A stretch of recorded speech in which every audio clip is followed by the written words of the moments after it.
So thank you so much, by the way, for consuming literally hours of my time. I'm sure you're hearing this from a lot of people. Yeah, I am. Sorry. Once you start playing with this thing, you can't pull yourself away. Always been intrigued by all things international. The Man of Mystery. Let's take a look at how this thing works. Sure. So I'm just going to punch in, for instance, 1979. So here are some pop culture references from 79. Right. And it's not just pop, it's everything. You're ESPN. Zap Chancery. I worked at a Jiffy Lube.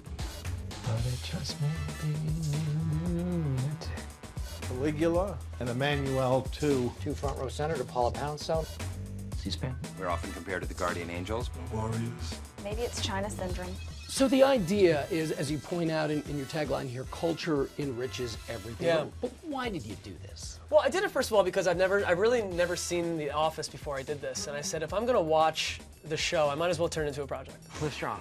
The Office is known for being such an iconic cultural staple for including so much culture. So what would happen if I really tried to catch them all? Like if I tried to really go after every single cultural reference and put it together in an experience? And as I'm doing that, I'm realizing, whoa, this actually is a cool project for something that I'm really passionate about. The idea of fair use and copyright and all of these things. Because as an artist, I take a lot of things that I don't own. I take things like The Office and movies and film, and I mash it up and I remix it. It's like Michael Jordan in the NBA Finals. Michael Jordan. And this presentation is Desert Storm. Desert Storm. Enter Sandman, Metallica. My last job was at a Taco Bell Express, but then it became a full Taco Bell. Love is a highway.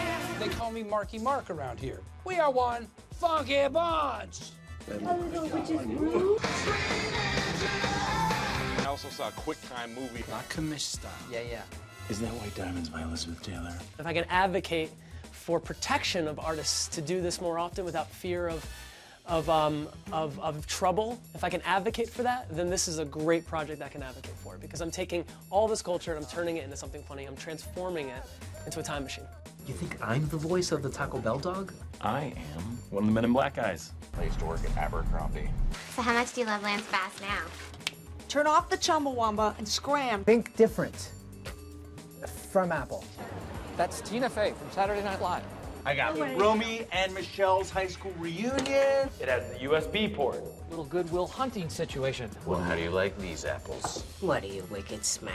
There's a certain fondness of looking at something you haven't thought about in a while and realizing, wow, that was so long ago. That was 1997. I mean, vivid memories of me being in middle school when like Goodwill Hunting came out and things like that. So it's definitely a way to contextualize all these references in one timeline, to like throw us back to that year. Where were we? What were you doing, you know? You really need to put a disclaimer up, though, to let people know if you begin this, particularly if you're at your job, it's going to cause you problems and take you away from your work.